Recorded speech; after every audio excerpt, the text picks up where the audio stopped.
Hola, muy buenas tardes. Bienvenidos a una nueva entrega de la morfofunción del sistema digestivo. En esta ocasión vamos a conversar acerca de la embriología del sistema. Entonces, el primer concepto que debemos tener claro es el de la organogénesis y los cambios en la capa embrionaria, que son los cambios en la capa embrionaria que permiten la transformación de varios órganos. Este proceso por el cual se produce la diferenciación de las tres capas importantes se conoce como gastrulación. La gastrulación hace que exista un ectodermo, un mesodermo, así como podemos ver aquí desde el origen del blastocisto, pasando por las diferentes etapas celulares hasta formar la gástrula, donde ya podemos diferenciar un ectodermo, un mesodermo y un endodermo. Del ectodermo saldrán diferentes estructuras del mesodermo también y del endodermo también, como por ejemplo, del ectodermo podemos ver que se diferenciará el sistema nervioso y la piel. Del mesodermo se diferenciará los músculos, el esqueleto, los riñones y el aparato reproductor, y del endodermo se diferenciarán las glándulas endocrinas, pulmones, sistema digestivo y el hígado. Una de las principales cosas en el sistema digestivo es saber que abarca desde la boca hasta el ano. Sin embargo, vamos a ver el desarrollo facial, aunque esta no es la intención de toda esta conferencia, porque el desarrollo facial es amplio. Vamos a revisar un poco lo que nos interesa acerca del desarrollo facial en cuanto al desarrollo embriológico de la boca y de la faringe relacionado al sistema digestivo. Entonces podemos decir que más o menos a la semana 4, esta es una microfotografía electrónica en la que podemos ver, esta es la dimensión 100 micrones. Aquí vemos una cabeza humana ya formándose a la semana 4, con la apertura de la membrana bucofaringea y en este sector. Y aquí alrededor de entre la semana 4 y la semana 5, van a formar los arcos faríngeos. Se van a comenzar a diferenciar luego estructuras que van a ir acompañadas. Vamos a ver entonces, aquí está a los 32 días, un embrión con 35 somitas ya tiene una prominencia frontonasal, una placa nasal, una placa óptica, un esbozo de maxilar, un arco 1, un arco 2, un arco 3 y un arco 4. La prominencia cardíaca, la prominencia hepática y una prominencia que es un esbozo de la extremidad superior. Entonces tenemos ya a la semana 5 esta vista frontal, en la que se ven ya las estructuras que vimos en esta microfotografía electrónica previa, y si es que la vemos de forma lateral podríamos ver los arcos braquiales o los arcos faringeos, sobrepuestos a la yema cardíaca. Si hacemos una línea con un corte en este sector, lo que podemos encontrar es que los arcos faringeos se verían así más o menos a la semana 5, en la que podemos distinguir que existen 4 arcos faringeos y que en estos arcos faringeos cada uno de ellos va a estar compuesto por estructuras que van desde el endodermo hasta el ectodermo, como vemos aquí, estructuras que van del ectodermo, mesodermo y endodermo, lo que está en verde. Entonces, de estas estructuras, cada una va a diferenciarse diferentes cosas. Aquí nosotros tenemos los arcos faringeos y las diferenciaciones en las estructuras que a nosotros nos van a interesar para el sistema digestivo. Sobre todo, vamos a tener los nervios craneales y vamos a ir viendo del arco mandibular 1, 2, 3 y 4. Y de las bolsas faríngeas también 1, 2, 3 y 4. Entonces, del arco faríngeo 1 tenemos la mandíbula, la arteria maxilar, el trigémino, los músculos que están envueltos en la masticación y otras estructuras que tienen que ver con derivaciones esqueléticas que van inclusive hasta los ligamentos y los cartílagos de Meckel. Del arco faríngeo 2, el hioides, el nervio facial, los músculos faciales de la expresión y sobre todo aquí algunos músculos, partes del cartílago hioides y el músculo estiloioide. Del arco 3, la carótida interna, el glosofaringio, el músculo estilofaringio y partes del hioides. Del arco faríngeo 4, la arteria subclavia derecha, la arteria también y la aorta. Importante que del arco faríngeo 4 tengamos una derivación del nervio craneal 10, que es el vago, y también de los músculos faringios y de algunas estructuras faringias y laringes, además de los cartílagos laringios. De las bolsas, en cambio, tenemos que de la bolsa 1, todo lo auditivo, de la bolsa 2, o del surco, bolsa o surco, podríamos decirlo así, todo lo que es la fosa supratonsilar o supralingual, de la 3, todo lo timo y paratiroides, y de la 4, el timo paratiroides, y el último arco braquial. Obviamente, de las estructuras que más nos han interesado estarían en los arcos braquiales. Miren cómo entonces se derivan estructuras del cráneo, de la cara y del cuello. Aquí vemos un resumen de las estructuras que habíamos mencionado, sobre todo también hablando de que de los diferentes arcos se van a formar diferentes nervios que nos han servido en el estudio de lo que ya habíamos visto anteriormente en boca faringe y la parte inicial del esófago, sobre todo también para la parte superior del sistema digestivo o del tracto digestivo, en el que está involucrado el nervio vago y el nervio glosofaríngeo. El sistema digestivo, además, entonces tiene una división del tubo intestinal. Este tubo intestinal, que es estudiado por debajo de los arcos faringios, va a estar dividido en el estudio que vamos a hacer ahora, mesenterios, regulación molecular, en el intestino anterior que tiene estas estructuras, en el intestino medio que contiene estas estructuras, y en el intestino posterior, que son todas las estructuras del tracto digestivo que van a estar posteriores a las del intestino. Entonces, estas divisiones del tubo intestinal inicialmente podemos decir, ya vamos a ir a ver exactamente dónde son, pero podemos decir que dependerán de cuál es el elemento que expresa o de un antígeno de superficie que se expresa para ser estimulado por diferentes marcadores que harán que se desarrollen en un tipo de tejido con un tipo diferente de estructura, de funcionalidad y en un tiempo diferente. Pero primero vamos a comenzar a hablar de forma general cómo es que surge el intestino primitivo. Entonces decimos que en este embrión que todavía es presomita, es decir, que todavía no tiene un canal neural ni nada de esto, se comienza a plegar. Veamos acá cómo está la cavidad amniótica.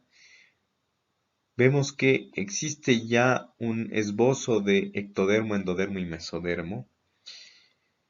Y entonces se comienza a formar un plegamiento en este sentido, en sentido anteroposterior. Comienza a plegarse todo el embrión.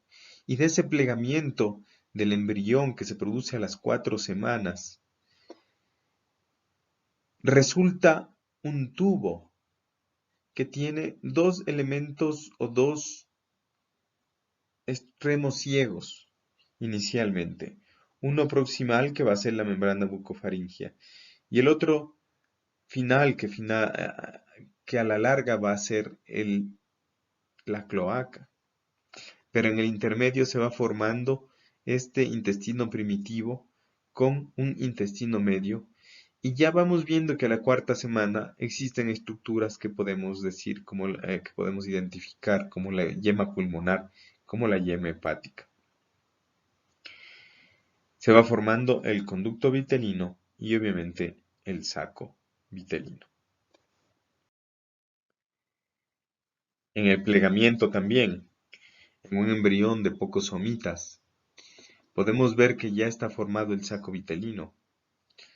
Podemos ver que ya tiene un mesodermo visceral y que este mesodermo visceral comienza también a plegarse. Mire, inicialmente era un plegamiento anteroposterior, pero luego este plegamiento ya se va haciendo un plegamiento lateral.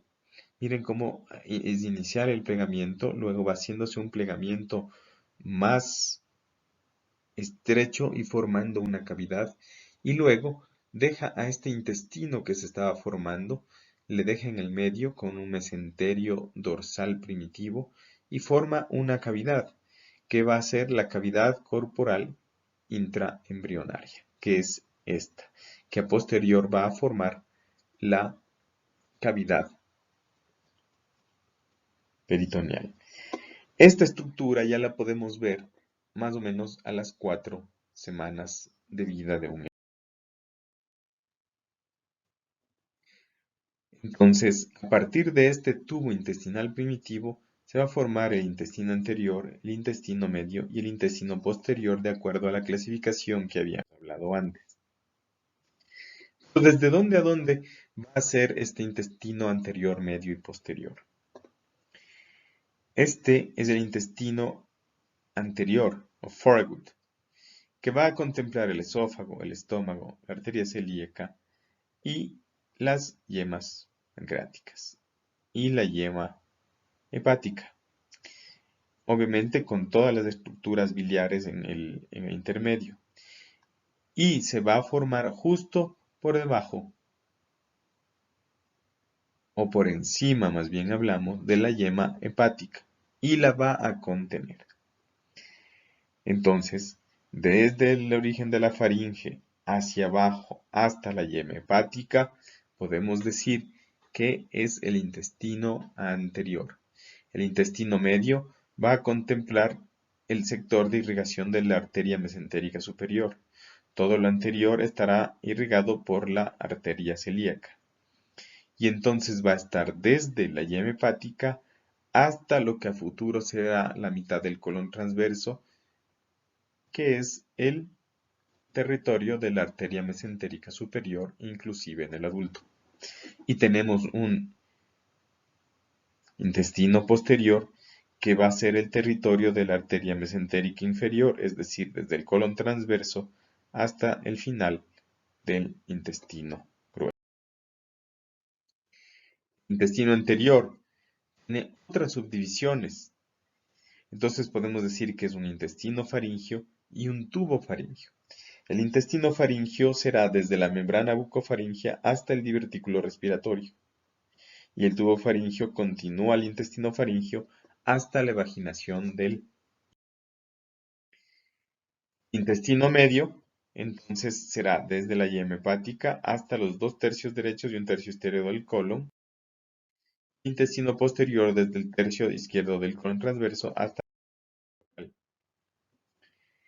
revestimiento de todos estos, prácticamente de todo el tubo digestivo, se dará con un endodermo que da revestimiento epitelial al tubo digestivo y da origen al parénquima glandular, es decir, las células específicas de las vísceras, el epitelio. También. Y un mesodermo visceral que dará el estroma glandular, es decir, el tejido conectivo, el músculo y los componentes peritoneales como la pared intestinal. Para todo esto debe existir una regulación molecular. Y podemos decir que inicialmente casi todo el tubo digestivo está regulado por la expresión del SHH. Podemos ver que aquí este SHH que circula por toda la pared intestinal se va activando a medida que va pasando por los diferentes sectores. Y entonces podemos decir que no solamente el SHH es el único efector que tiene. El tubo intestinal, dependiendo de factores mesodérmicos, va a estructuras a formar parte del tubo intestinal, es decir, pasa el SHH, activa, por ejemplo, diferentes marcadores que nosotros vamos a decir, por ejemplo, marcadores Hox. Y estos marcadores, si el marcador 9 está activo, será la parte superior. Si el 9 el 10, el intestino delgado. Del 9 al 11, el ciego. Del 9 al 12, el intestino grueso. Del 9 al 13 será la cloaca. Entonces, dependiendo de cuál es la existencia de los antígenos de superficie o de estos marcadores para estimular con la presencia exclusiva del SHH, entonces se expresarán. Si uno de estos de aquí no está presente, o si es que el SHH no ha podido circular o estar presente, habrán atresias, disfunciones y malformaciones. Todo el intestino está sujeto a un mesenterio. El mesenterio puede ir de primitivo hasta más elaborado. Decimos que todo el intestino primitivo está formado a la quinta semana. A la quinta semana, desde la pared posterior del abdomen hasta la pared anterior del abdomen, se forma un meso. Este meso es completamente recto y va a contemplar desde anterior a posterior el hígado, estructuras como el omen mayor, el estómago, el vaso. Veamos cómo es una estructura que es doble. Miren, en este momento la cavidad abdominal está dividida en dos. Pero eso no va a ser siempre así. Hay estructuras que van a dar origen a diferentes estructuras a medida que van girando estas de aquí. Por ejemplo, el ligamento falciforme va a estar delimitado por la parte anterior de la reflexión peritoneal al hígado, la parte posterior al omen menor, luego el estómago, y tenemos el mesogastrio dorsal que dará forma a el omen mayor. Vemos entonces a las 11 semanas, cuando ya se ha hecho este giro, que se va formando cavidades mayores y menores, o cavidad peritoneal mayor y menor. Esta va a ser la cavidad peritoneal mayor y esta la cavidad peritoneal menor o bolsa omental o transcavidad de los epiplones. El vaso va acomodándose, se va formando el ligamento gastroesplénico y se va dando forma al omen mayor, omen menor y ligamento falciforme. Entonces podemos decir que inicialmente lo que se forma son los mesenterios. Mesenterio dorsal, inicialmente primitivo, y luego diferentes tipos de mesenterios, como la bolsa omental, que era antes el mesogastrio dorsal, el mesogastrio ventral, que va a formar el omen menor, y por ejemplo también el colon transverso, que se va a formar de la parte del intestino primitivo. Todas estas relaciones están divididos o están formados por capas dobles de peritoneo que conectan las vísceras con la pared abdominal. Ya vamos a ver luego en el capítulo de mesenterios y peritoneos y ligamentos cómo es una explicación un poco más específica acerca de esto.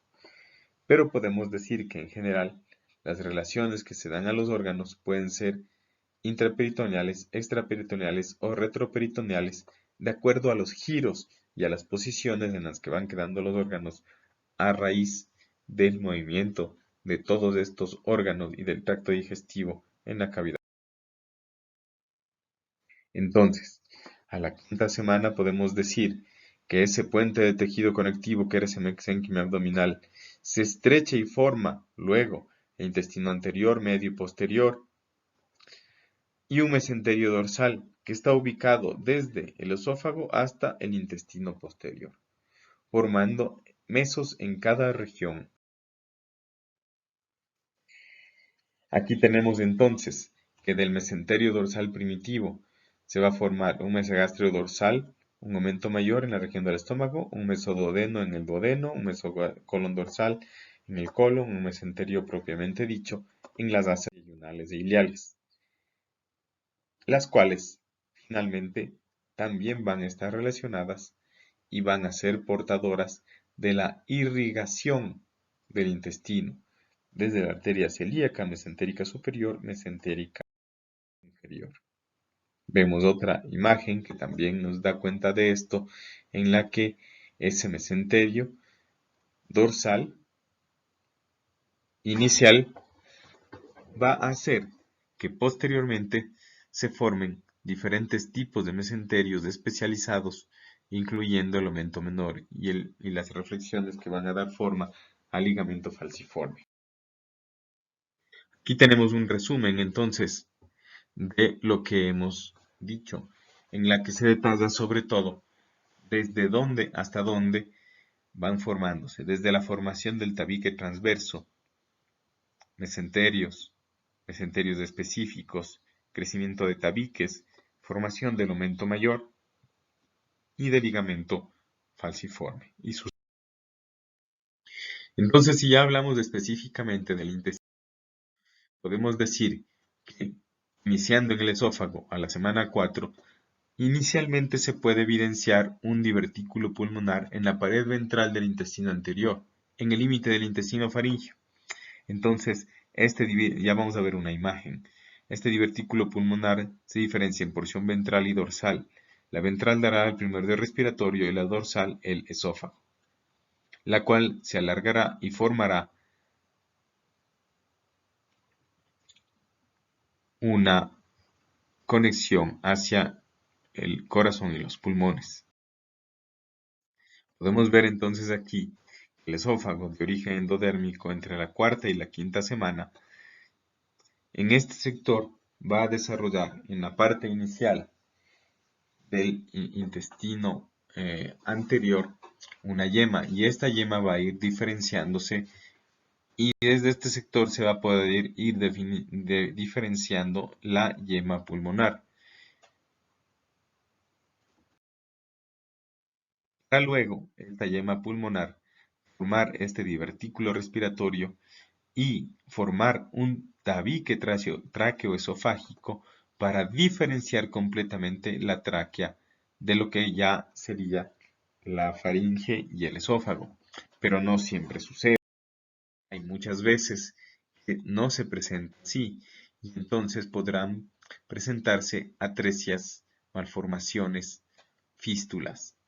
Por ejemplo, podemos decir que la fístula traqueoesofágica es la que más se presenta, con una parte ciega en la porción proximal en el 90% de los casos. Esta malformación con doble atresia en el 4%, simplemente una fístula en el 4%, una fístula superior con un saco ciego inferior en el 1% y doble fístula en el 1% de los casos. Hay que hablar también de la rotación del estómago. El estómago, vean inicialmente, si ustedes pueden observar, es un tubo un poco fusiforme, pero que luego sobre este eje va a comenzar a rotar. Y entonces a esto lo vamos a llamar rotación longitudinal. Pero va perdiendo el eje y va haciendo una curvatura menor y una curvatura mayor, que se van diferenciando a medida que se va engrosando la curvatura mayor y se va haciendo más grande. No pierde el eje el esófago, sino que pierde el eje el resto del estómago, porque además del crecimiento, que es aproximadamente de 90 grados, la curvatura mayor tiene un crecimiento mayor, empujando el duodeno a una posición nueva también. Y sobre todo, este giro hace que, si ustedes recuerdan, el vago que tenía una rama izquierda y derecha, hace que la rama izquierda se vaya hacia anterior y entonces transformemos la rama izquierda en anterior y la rama derecha en posterior. Y sobre todo, como ya habíamos visto, del páncreas, perdón, del loro y del antro. A la cuarta semana entonces podemos ver esto con el mesogastrio dorsal. Miren cómo este que era completamente recto desde dorsal hasta ventral va formando la bolsa omental. Y por eso ya vamos a decir después que obviamente la bolsa omental tiene 4 capas, 2 capas colónicas y 2 capas que vienen del estómago.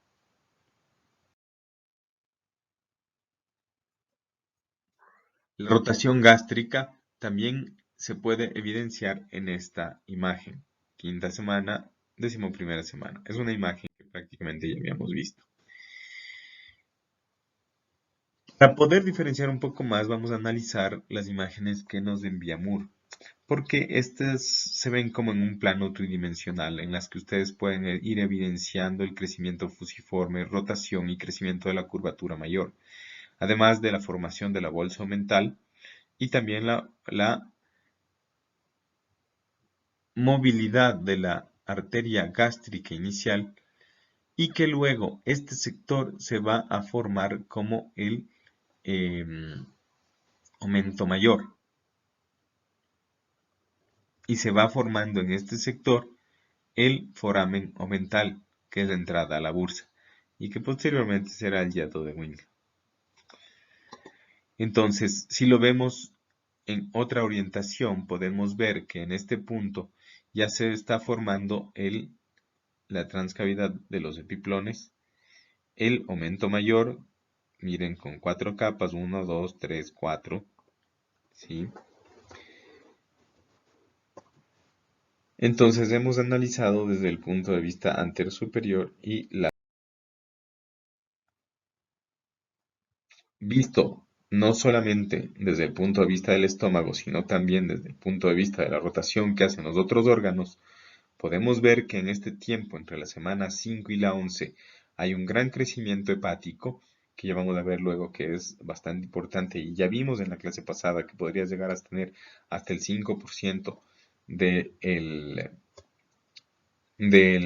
peso corporal. Pero también hay otros cambios de posiciones, vean el páncreas y el vaso. Hay crecimiento y cambio de posición. Ya vamos a analizar luego, órgano por órgano, para ver cómo es que esto se ha desarrollado. Pero vamos a decir ahora que el páncreas fusiona una lámina de peritoneo en este sector y queda completamente retroperitoneal en este punto. Se forma la transcavidad de piplones y el vaso queda rechazado hacia el lado izquierdo, formando el ligamento gastroesplénico y obviamente en la parte baja el aumento mayor.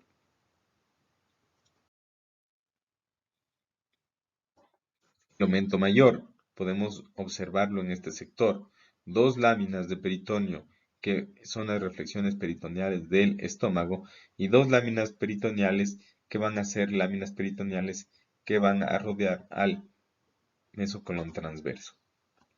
Este aumento mayor va a quedar sobre las asas intestinales cubriéndolas y siendo un elemento de defensa para muchas injurias que pueden recibir el abdomen en su cavidad peritoneal. Para complementar, entonces decimos, obviamente, miren, aquí está, ya queda el páncreas posterior. El duodeno también ya va quedando retroperitoneal si es que estamos hablando de la segunda, tercera y cuarta porción. Y estas van quedando detrás del mesocolon transverso, como ya habíamos visto. Al final queda el duodeno recibiendo la raíz del mesocolon transverso por fusión de algunas de estas eh, reflexiones peritoneales, y estas reflexiones peritoneales también al final se fusionan por encima del estómago y del colon y se forma el aumento mayor que queda sobre las asas intestinales. Esto ya finalmente a los 4 meses, y esto será entre la semana 16 y la semana 17, cuando ya todos los órganos queden en la posición que finalmente estarán hasta prácticamente la vida adulta. Entonces, recapitulando, decimos que prácticamente desde los 25 días ya existe un esbozo de mesenterio en este intestino primitivo, que a los 32 días ya tenemos un esbozo de un tabique anteroposterior y que luego dependerá ya del crecimiento de los órganos para la ubicación de cada uno de estos mesenterios. Por ejemplo, a los 36 días ya se comienza a tener por crecimiento hepático los diferentes ligamentos que podrían ser gastrohepático en este sector u aumento mayor y el ligamento falciforme. Al igual que se van desarrollando los sectores de la vesícula biliar, hígado y vías biliares y las yemas.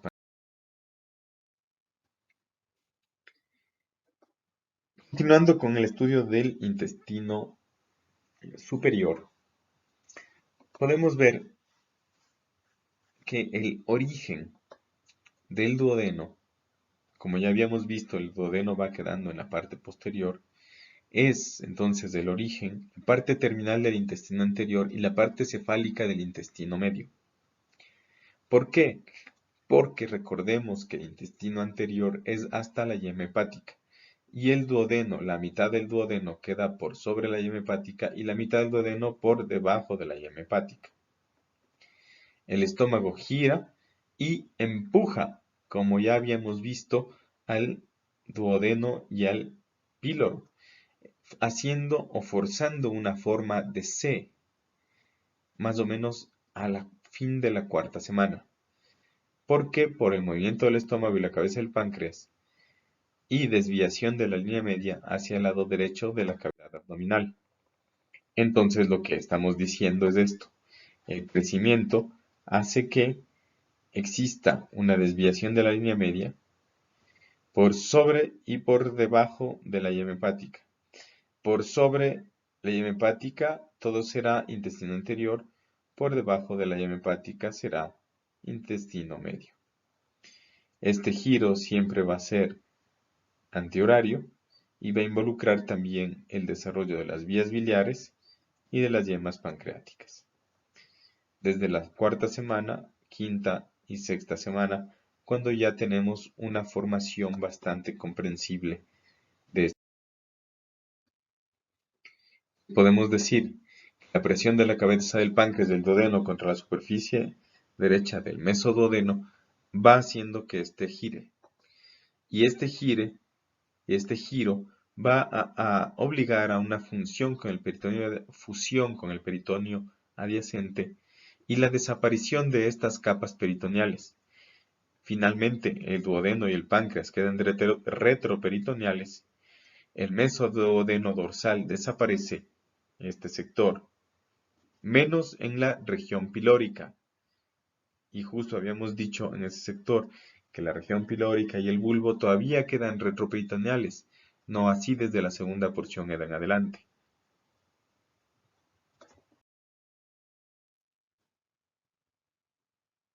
Y por eso el intestino, finalmente, en ese sector, define el anterior y posterior por el tipo de irrigación. Entonces, la arteria mesentérica irrigará todo lo que es intestino medio y el tronco celíaco irrigará hacia arriba en la parte del intestino anterior.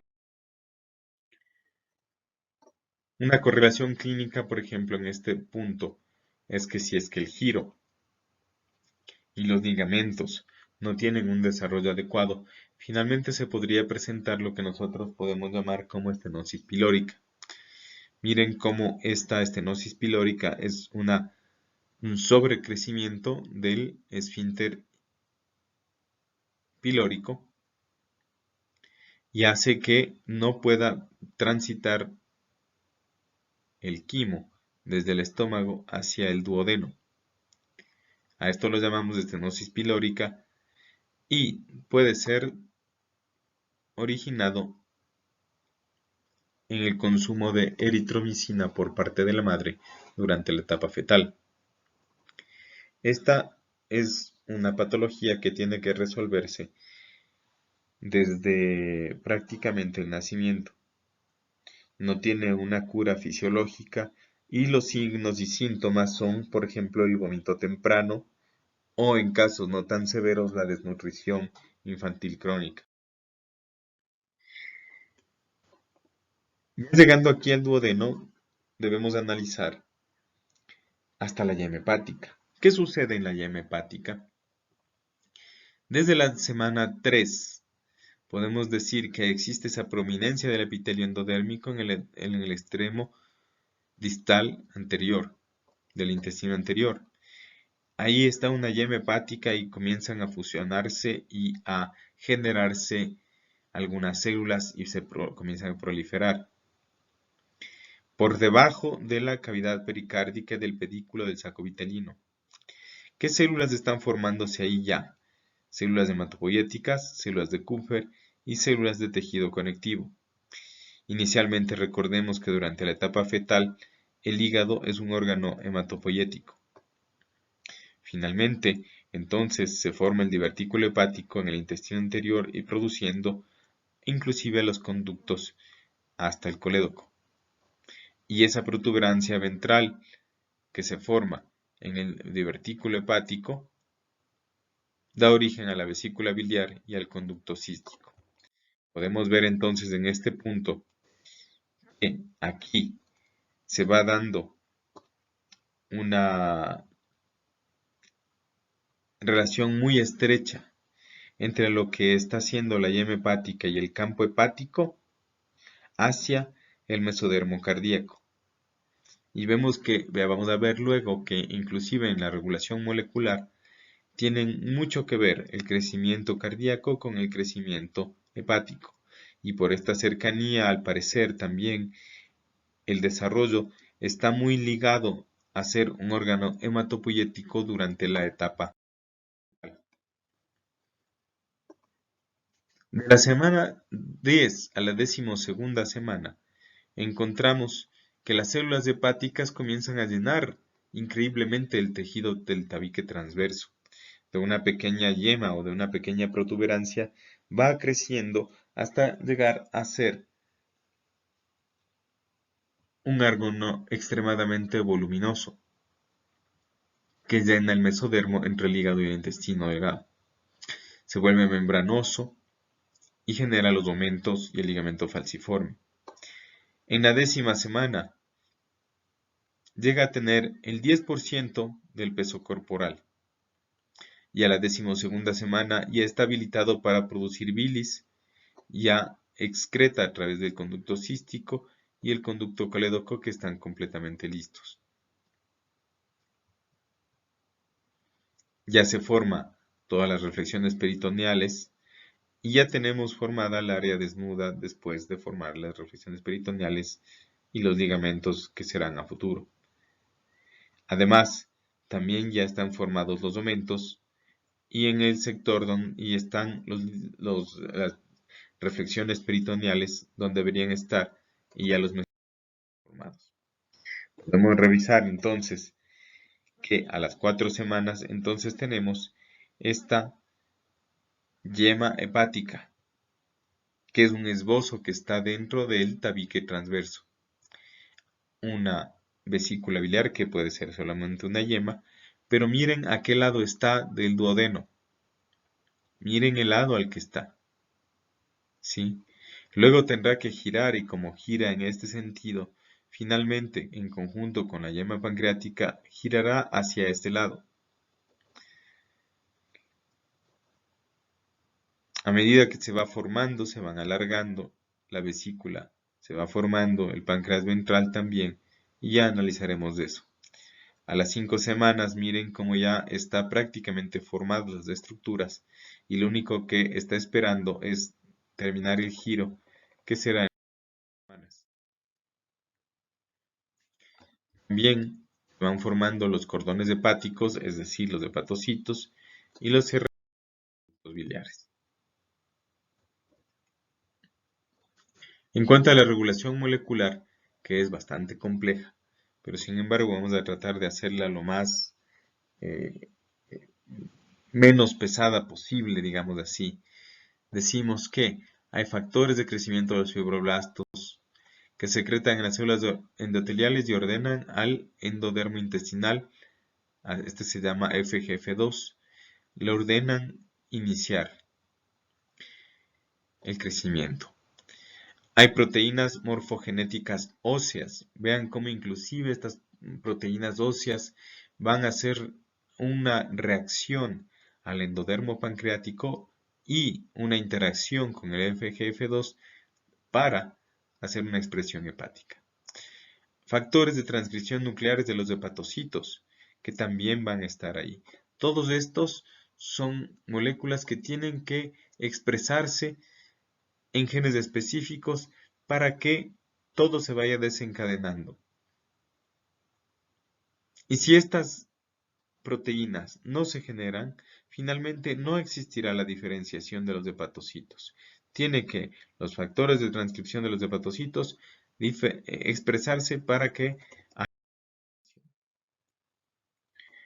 y haya el giro y haya la ubicación.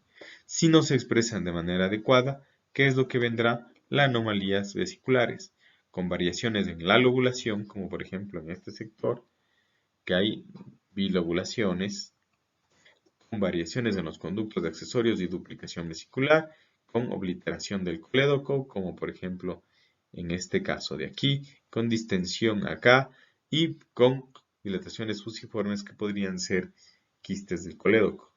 Y tendríamos también atresia biliar en uno de 15.000 pacientes, es decir, que no tiene vesícula. Hipoplasias en uno de 100.000, es decir, microvesícula. Aquí tenemos una imagen de una malformación en la que podemos ver una vesícula biliar aquí, miren el diafragma en el fondo, el ligamento falciforme, y acá una vesícula biliar, duplicación vesicular. ¿Qué más tenemos en la yema? Al lado de esa yema hepática encontramos dos yemas más, una yema dorsal y una yema ventral. La dorsal en el mesenterio dorsal y la ventral cerca del colédoco. Cuando comienzan a girar sobre el duodeno, la yema ventral forma una apófisis unciforme. Miren, aquí ya está el proceso unciforme y la parte inferior de la cabeza del páncreas, formando finalmente desde la yema dorsal el resto de la glándula. Vamos a expresar esto en un gráfico en el que podemos ver una yema ventral y una yema dorsal. A medida que va haciéndose el giro, la yema ventral va llegando, incluyendo también a la vía biliar, hacia la izquierda del duodeno y formando ya los conductos que conocemos como principal y secundario. Pero miren esta particularidad. Aquí, el conducto que aparentemente iba a ser el principal, luego de la fusión, va a quedar como conducto de Santorini o conducto secundario, porque el conducto principal finalmente va a estar aquí, que es el conducto principal o de Wirsum. Finalmente, el proceso unciforme se fusiona con la yema dorsal y forman un solo órgano que va a ser el páncreas, con dos conductos, pero un solo órgano con un conducto principal. Si queremos ver desde el punto de vista de los mesenterios, entre la semana 5 y la 8, el giro hace que la yema ventral y la yema dorsal finalmente fusionen sus peritonios y terminen siendo un solo órgano con una sola capa peritoneal, que tiene una relación muy estrecha con el colédoco y obviamente con el peritoneo del. Entonces podemos decir dentro de todo esto que Hay hitos como, por ejemplo, que al quinto mes ya existe secreción de insulina, hay células que expresan glucagón somatostatina que se están desarrollando y que ya pueden producir, y que al tercer mes los islotes de Langerhans o pancreáticos de tejido pancreático ya están activos. Además, que la papila, el Wilson y el colédoco finalmente estarían formados antes del tercer mes de etapa embrionaria. ¿Qué relación tenemos acá con las anomalías? Podemos ver que cuando se da un giro anómalo, el proceso unciforme puede quedarse al otro lado y crear una obstrucción en el duodeno, lo que llamaremos páncreas anular. Miren esto, páncreas anular. O en su defecto que finalmente puede haber tejido pancreático accesorio en el estómago o en el divertículo de Meckel. Aquí vemos un páncreas anular. Está rodeando todo el duodeno, el tejido pancreático, dejando un conducto bastante. Para el desarrollo pancreático, entonces van a tener que estar expresados, obviamente, la expresión del SHH, pero sobre todo el factor de crecimiento de fibroblastos, la activina, que es de esta familia de estimuladores, este gen PDX, que es un gen de homosecuencia duodenal, los genes de homosecuencia PAX4 y PAX6, ¿sí? Que estimulan la producción de células B y células D, sobre todo para insulina y somatostatina, dentro dentro del páncreas. Medio, y ya vamos avanzando. Volvemos otra vez a la quinta semana y podemos decir que este intestino medio, obviamente, es el que está suspendido en la pared abdominal dorsal por ese mesenterio corto, que es, estamos hablando en este sector, este de aquí, ¿no es cierto? Todo este de aquí va a ser, que tiene un alargamiento muy rápido y que tiene un vértice que se comunica con el saco vitelino por medio del ombligo, o de lo que va a ser a futuro el ombligo, y que tiene una porción cefálica y una porción. Anomalías en este, obviamente, ya habíamos hablado del conducto o divertículo de Meckel, porcentaje 2 a 4%. Conducto vitelino con que puede quedarse remanente. El divertículo ileado de Meckel es una alteración que puede producir úlceras, hemorragias o perforaciones.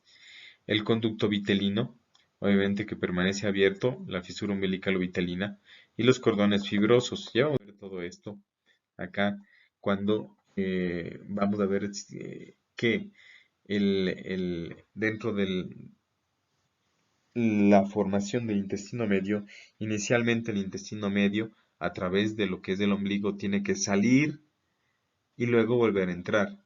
Y esa salida y vuelta a entrar, además de que este va a ser el eje de rotación 1 y 2, va a tener el ingreso de la arteria mesentérica, que inicialmente es el centro de todo el sistema digestivo y el centro corporal, porque por ahí van a ingresar la sangre oxigenada desde la placenta materna.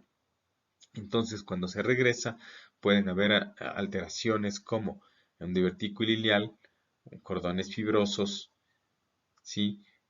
Una fístula ónfalo-mesentérica, quistes mesentéricos, torsiones y una arteria vitelina permanente, obviamente dentro de un cordón fibroso. Aquí tenemos una fotografía de un divertículo de Meckel en el que podemos ver el ilium, obviamente esto es una necropsia, y el divertículo de Meckel, que puede llegar a ser así de grande, casi como la cavidad intestinal propiamente. Entonces tenemos no solamente esos son los defectos, también podemos ver que hay defectos un poco más evidentes, como por ejemplo la visceración de asas intestinales, que se va a llamar hernia fisiológica inicialmente, y que luego podría mantenerse en el tiempo posterior al nacimiento y en los años siguientes. Pero inicialmente, en vista de que hay un crecimiento acelerado de las asas intestinales primitivas y en el gran volumen del hígado fetal, la cavidad abdominal es demasiado estrecha y las asas primitivas se introducen al celoma del cordón umbilical desde la sexta semana, provocando una hernia umbilical fisiológica. Crece el hígado y por el ombligo se visceran las asas intestinales hacia la cavidad celómica. Miren, este sector de aquí está fuera de la cavidad abdominal, pero no va a permanecer así por mucho tiempo, por eso se les llama fisiológica y es normal. Entonces, durante el desarrollo, comenzar a cambiar esto posterior a diferentes procesos. Uno de esos procesos es la rotación del intestino medio. Mientras todo esto está fuera, miren cómo aquí estamos hablando de que esto está fuera del anillo, todo está fuera de la cavidad. Comienza a haber una rotación que puede ser de 270 grados en contra del manecillas del reloj. ¿Determinado por qué? Por el eje de la mesentérica superior. 90 grados durante la formación de la hernia, es decir, todo esto gira 90 grados fuera, y el restante 180 cuando está ya ingresando en la cavidad abdominal, hacia su localización definitiva. Simultáneamente las asas del intestino delgado siguen creciendo, pero el feto también crece, y entonces el hígado ya no está tan sobredimensionado para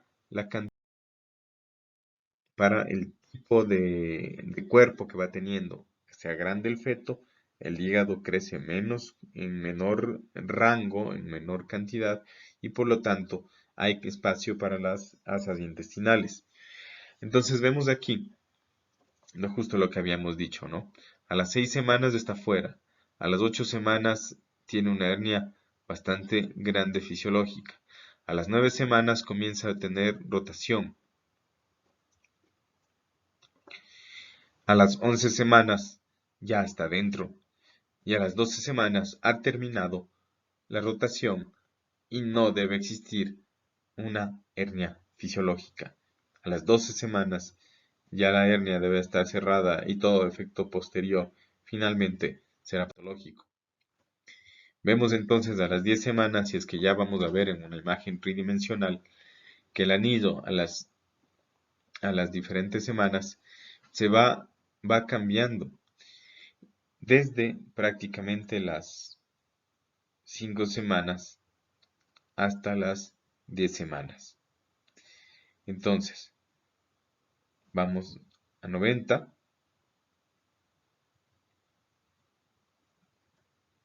Y luego, desde 90, 120. Y luego de esto, obviamente completa los 270 grados a las 11 semanas. Y no solamente eso, sino que la hernia fisiológica se va obliterando y va quedando cerrada. Por aquí puede haber una hernia umbilical que es bastante frecuente entre las personas y a futuro podría generar problemas bastante complejos. Obviamente existen alteraciones en la rotación que tienen que ser tomadas en cuenta, como por ejemplo que la asa intestinal se enrolle y forme un vólvulo, que se quede solamente en 90 grados, que la rotación tenga origen en el colon en transverso, que la rotación sea inversa, que solamente gire 90 grados pero al revés, a favor de las manecillas del reloj, que el colon transverso quede detrás de la arteria mesentérica superior, como vemos aquí, y múltiples otras alteraciones que van a comenzar a producir algunas patologías dentro de la cavidad abdominal. Veamos entonces esta. En la A, sin rotación, solo ingresó. En la B, mixta con un vólvulo, miren, con un vólvulo enorme en la pared posterior. C, rotación inversa, miren, rotación hacia el otro lado. D, una rotación subhepática, miren, por debajo del hígado. E, una rotación interna por detrás del peritoneo. D, vólvulo con obstrucción duodenal, miren por detrás. Entonces quedan completamente deshabilitados. Y finalmente, este tipo de malrotaciones intestinales van a hacer que estos pacientes presenten obstrucciones intestinales tempranas o inclusive durante la infancia o adolescencia temprana. Esto es un vólvulo, entonces es una torsión que puede provocar disminución de la irrigación, isquemia, necrosis, perforación y en algunos casos peritonitis y muerte. Durante la formación también tenemos que hablar que entre la semana 7 y la 9 se va a comenzar a formar esta estructura, una yema cecal, y de la yema cecal va a comenzar a formarse una pequeña saliente que va a ser el apéndice cecal. El apéndice cecal inicialmente no es largo y va a alargarse a medida que se genera la rotación. Y posteriormente por ese alargamiento y por la rotación, en general queda detrás del ciego. Por eso, la posición retrocecal o retrocólica después de la semana 7-9 es la más frecuente, como hemos hablado en anatomía. Entonces, la posición retrocecal siempre va a ser la más frecuente. Luego, obviamente, la subcecal y las... En la semana 12, finalmente la hernia fisiológica no debería existir y debería cerrarse. Cuando no se cierra, ¿qué sucede? Se presenta onfalocele o gastrosquisis. Son diferentes enfermedades, pero con evidencias más o menos parecidas en cuanto a la exploración física, con diferencias que tienen que ser determinadas porque tienen diferentes tipos de tratamientos y diferentes pronósticos en base a los acompañantes y al origen de la enfermedad. Entonces podemos decir que el onfalocele tiene un anillo umbilical, es variable entre 4 y 10 centímetros, se encuentra el cordón umbilical dentro del saco, hay un saco presente, el intestino es normal, el hígado está herniado, comúnmente la malrotación intestinal está presente, pero esta es una cuestión importante del onfalocele, que tiene anomalías cromosómicas y anomalías asociadas morfológicas entre el 40 y 80% de los casos, lo que hace que el onfalocele tenga una más a largo plazo un peor pronóstico, mientras que la gastrosquisis tiene una localización lateral al cordón, es pequeño, el cordón es normal, el saco está ausente, en general el intestino es edematoso o desfacelado, obviamente porque ha estado expuesto, inclusive el nacimiento, y el hígado está herniado de manera inusual, hay una malrotación que generalmente puede estar presente, obviamente porque está herniado, las anomalías sociales son raras y la complicación en general es la atresia intestinal, obviamente porque el intestino está saliendo sin protección a través del ombligo. Vemos entonces un ejemplo de gastrosquisis en el que el intestino está por fuera, lateralmente al ombligo. Miren, aquí podemos ver que el defecto es pequeño, pero las asas están expuestas por lateral al ombligo. Aquí vemos una imagen de una gastrosquisis. Aquí vemos una gastrosquisis en un paciente, en un feto. Aquí está el abdomen y el intestino está afuera. Esto ya se puede ver después de la semana 12. Y un onfalocele, vemos cómo se evidenciaría porque tiene saco peritoneal, pero va alrededor del ombligo. Aquí vemos un onfalocele Miren cómo está todo el saco peritoneal y el ombligo en este sector. Difícil de reparar de forma quirúrgica. Otras anomalías, la atresia y la estenosis intestinal. Miren esta atresia intestinal segmentaria, 50% de los casos. Este tipo, el 20% de los casos. Este tipo en un 20% de los casos. Y finalmente este último tipo en un 5% de los casos. Aquí vemos una estenosis congénita a 50 centímetros de válvula cecal. Miren cómo el intestino a este lado y este lado es normal y este sector es atrésico. Aquí vemos cómo se podría ver si es que hacemos un corte en este sector. En cuanto a lo que podemos decir de los mesenterios, decimos que en general experimenta cambios profundos con la rotación del intestino y que el mesenterio dorsal rota alrededor del origen de la arteria mesentérica superior. Todo gira alrededor de la mesentérica superior. En un embrión de 4 a 5 semanas podemos ver que ya existe o que el cordón umbilical. Vemos cómo este embrión de 5 semanas ya está formándose o que ya está tomando una forma humana, pero sobre todo vemos que ya está formándose este cordón umbilical por donde va a desarrollarse la hernia fisiológica para ser más, para luego formar la rotación intestinal y posteriormente el retorno de la hernia fisiológica y cierre para obtener el cordón. También podemos evidenciar que el colon descendente y ascendente se mantienen retroperitoneales, ¿sí? Siempre se mantienen retroperitoneales, ya habíamos hablado de eso. Pero el destino del mesocolon transverso es diferente. El mesocolon transverso siempre va a estar sosteniendo al colon transverso y va a ser muy importante. Al principio el mesocolon de las asas yeyunoliales es continuo con el mesenterio del colon ascendente, es decir que inicialmente este es continuo, pero luego se queda ya retroperitoneal en parte y deja de tener un mesocolon en el lado ascendente, que inicialmente en el periodo embrionario sí lo tiene.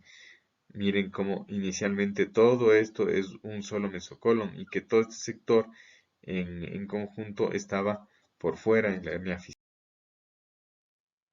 Anomalías de los mesenterios, obviamente las hernias retrocólicas, la fusión incompleta del mesenterio y los volúmenes que hemos hablado.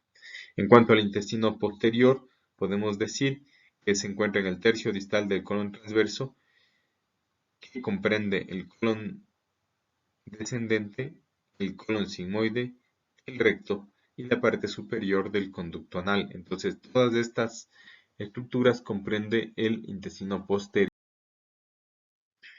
Y aquí tenemos una imagen con la explicación en que vemos que desde las 7 semanas hay una membrana cloacal que se va rompiendo. A las 7 semanas se va rompiendo, haciendo posteriormente un cuerpo perinal, una membrana urogenital y una membrana anal. Inicialmente esto sucede a las 7 semanas y por tanto ya comienza a haber circulación, orina y en los casos, algunos casos, defecación que prueban ya los sistemas. A la parte inicial, cuando todavía no existe una fisura, podemos decir que entre la membrana cloacal y la apertura ya de la membrana anal existe un periodo intermedio en el que se llama proctodeo, es decir, cuando ya hay un esbozo para hacer la división. Pero no toda la parte del intestino posterior, no todo lo del intestino posterior viene desde el intestino. Obviamente ya habíamos hablado que el tercio inferior del, del recto finalmente tiene otra irrigación y tiene otro origen. inclusive es irrigado por la pudenda cuando los 2/3 superiores vienen irrigados por ramas de las arterias rectales que son de la mesentérica inferior. Entonces, obviamente, todo este sector que hablamos, que decimos que es del tercio inferior, tendrá un origen ectodérmico. Y eso sí que hay que tener en cuenta. Porque en ese sector, justo cuando tiene que hacer esa unión y la apertura, al igual más o menos como se hace la unión y la apertura en el estomodeo, este proctodeo se abre, pero o la membrana cloacal se abre a través de la formación de un proctodeo y finalmente ruptura de las membranas, pero no siempre sucede así. Algunas veces no hay una apertura y se presentan anos imperforados con fístulas hacia el sector uretral, fístulas hacia el sector vaginal, fístulas perineales o rectoperineales, o simplemente no existe una apertura prácticamente a ningún sitio. Aquí vemos nosotros otro tipo de alteraciones, como por ejemplo la enfermedad de Hirschsprung, en que inicialmente por una ganglionosis del plexo de Auerbach, finalmente hay sectores que están completamente dilatados y otros que están completamente estenosados. Esta es una imagen contrastada del colon aproximadamente a un mes del nacimiento. Aquí podemos ver un ejemplo de un ano imperforado que se presenta en uno de cada 5.000 neonatos. No existe ano, es decir, toda la parte ectodérmica no pudo hacer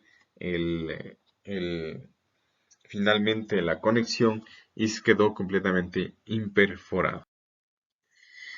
Finalmente vamos a hacer una relación embriológico-histológica entre las diferentes capas del intestino delgado, en el que podemos decir, obviamente, que tenemos en el intestino anterior, medio y posterior diferentes estructuras que vienen de diferentes sectores. Sobre todo decimos que del endodermo y el ectodermo en la boca, ¿sí?, están constituidos prácticamente el epitelio y la membrana basal, ¿sí?, que toda la mucosa del estroma, la mucosa, la submucosa y prácticamente la serosa vienen del mesodermo. Y eso en todos los sectores, a pesar de que tengan diferentes estructuras en diferentes sitios, pero siempre hay que tomar en cuenta esto.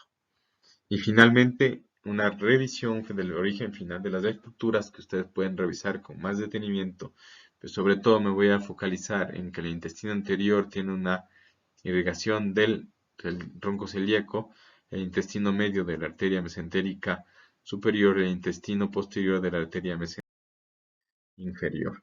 Muchas gracias, espero que haya sido de su agrado y a continuación les dejo la bibliografía. Nos vemos en una próxima entrega.